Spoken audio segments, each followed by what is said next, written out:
After a generation of figuratively towering above its rivals with the monstrously successful PlayStation 4, one thing is certain: Sony's new generation contender will also loom large over its peers. Literally, this thing is massive. However, what the PlayStation 5 lacks in subtlety, it more than makes up for in potential, thanks in part to its amazingly fast SSD, but mostly to its truly remarkable new controller, the DualSense. While a good deal of what folks are going to be able to squeeze out of 2020's salvo of shiny new hardware may be bottlenecked to some degree by the screen that they own, the PS5's unique DualSense democratizes a next-gen gaming experience for all, delivering an amazing new level of haptic feedback that really needs to be felt to be believed.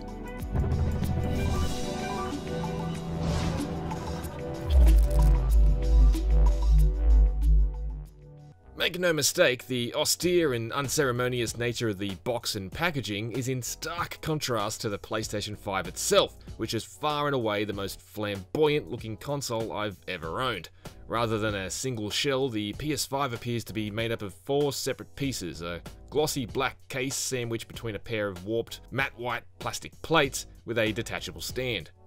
I'll happily concede the PS5 does look a bit better in the flesh than it did in the initial product shots. The matte off-white finish to the plates is actually a lot nicer than I feared it would be, and the sloping vents flanking the strip of glossy black plastic that wraps around the edge of the unit are eye-catching.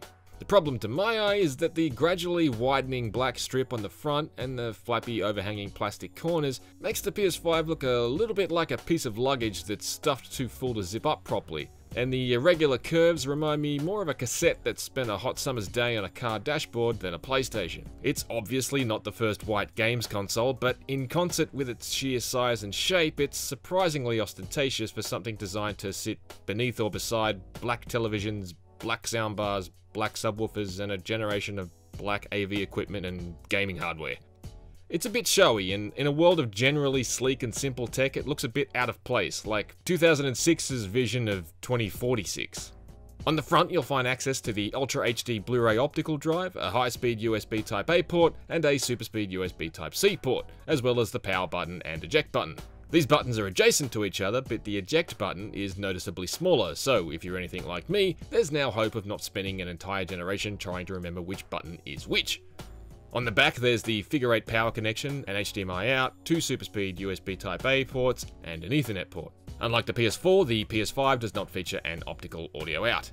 The stand is necessary because the misshapen nature of the plates means the PS5 can't sit flat on its side properly without it. It has a pair of small hooks which loosely clutch the back of the PS5 and a rotating base.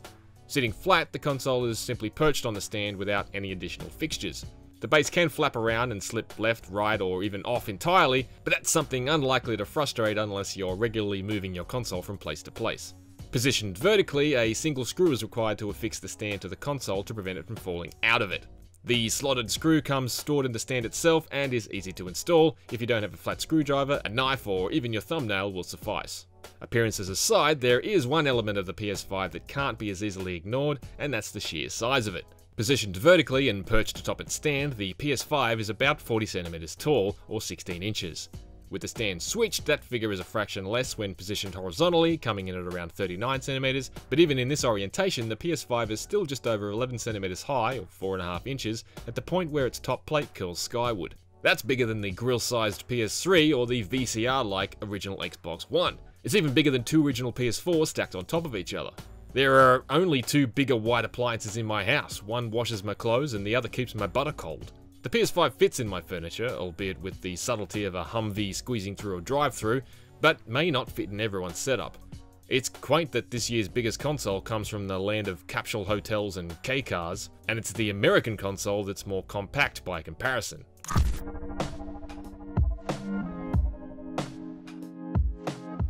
Initial setup is extremely simple. For PS4 users, the slim PS5 manual describes the ability to connect your PS4 console and PS5 to the same network to transfer saved data, downloaded content, and user information, though it doesn't outline the process. For me, the much quicker alternative was plugging in the USB hard drive I've been using as extended storage for my PS4 for several years.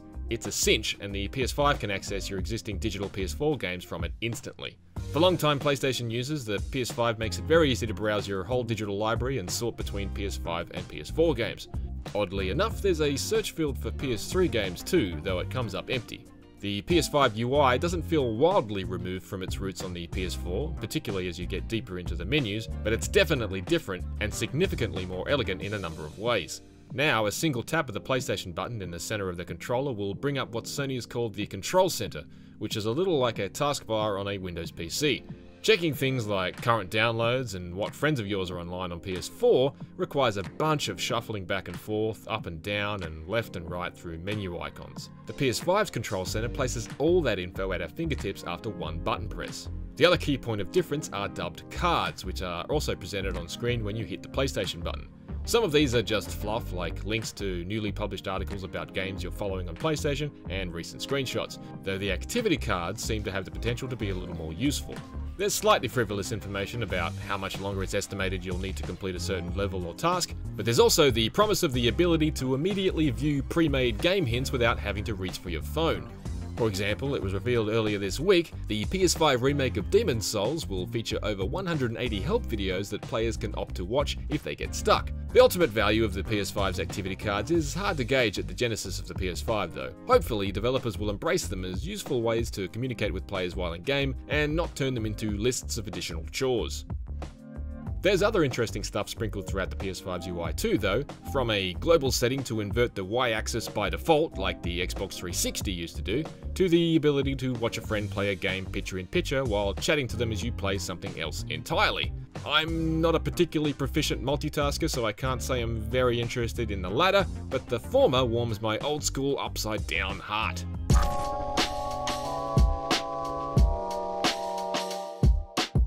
One of this generation's most important upgrades is the switch from traditional hard drives to solid-state storage drives, dramatically improving loading times across the board and potentially enabling games to load in new objects effectively on the fly. The PS5's SSD can read 5.5 GB in just a second, which is on paper twice as fast as the Series X.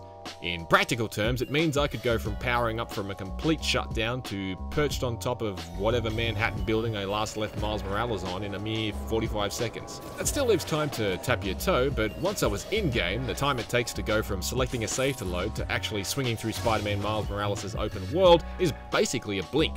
After generations of watching progress bars inching across a screen, it's pretty stunning stuff.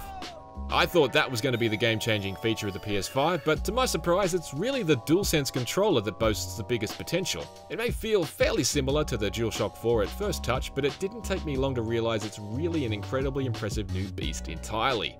Largely the same shade of white as the console itself, the DualSense is just a fraction larger than the DualShock 4 and has a more premium look, particularly in the translucent buttons which have an almost glass-like appearance. The options and create buttons are also more raised than they are on the DualShock 4, so they're far easier to find without blindly rubbing your thumb beside the touchpad until you find it or glancing down.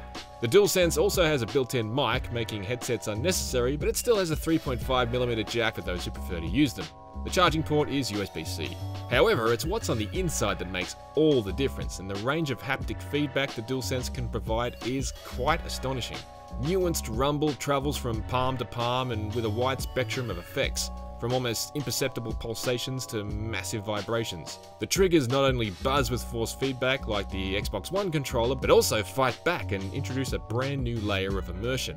It's seriously remarkable. The pre-installed platformer Astro's Playroom is a pretty wonderful tech demo for the DualSense and well worth experimenting with. It's a rich and fabulous demonstration of the new level of feedback the DualSense can output, and an adorable tour through PlayStation's long hardware history to boot. For a hardware generation jump that's currently muddied with a lot of cross-gen content and an overall feeling of something more incremental than the often seismic shifts we've experienced previously, the DualSense has emerged to me as a bit of a revelation. I've had to plug it in to charge every second day since getting the PS5, but it's worth it.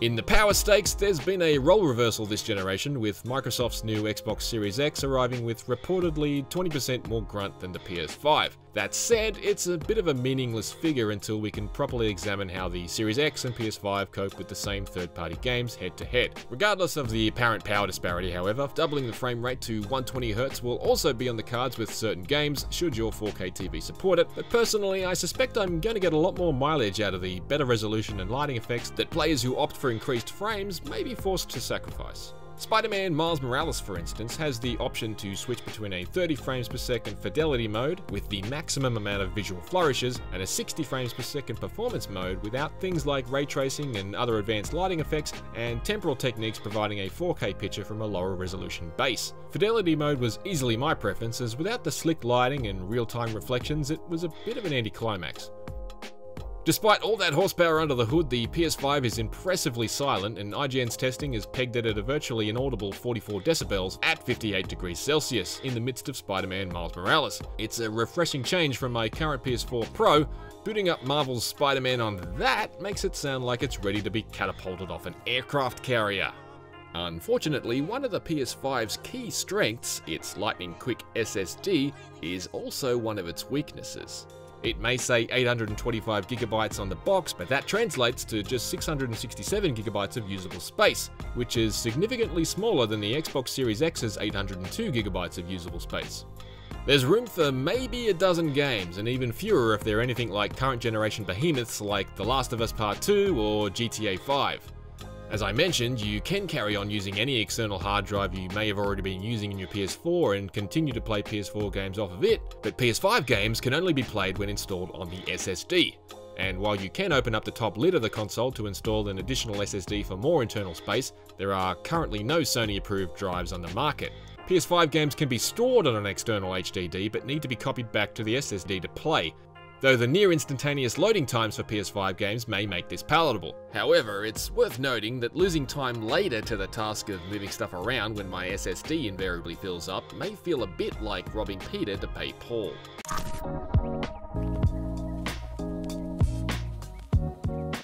With a launch lineup dominated by games that are also available on PS4, and on the back of a generation already punctuated with incrementally more powerful hardware revisions like the PS4 Pro, the PS5 doesn't quite land as a knockout punch yet, but it's definitely got the power and speed to be a real contender, although the jury's out on the stamina of that tiny 667GB SSD. However, while the PS5's well-considered UI and blisteringly quick loading times for PS5 games make it a pleasure to use, it's the DualSense controller that's proven to be the surprise haymaker I never saw coming.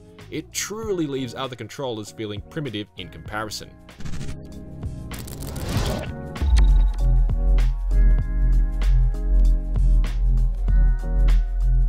For more on the PlayStation 5, check out our in-depth review of the DualSense controller and our full unboxing video.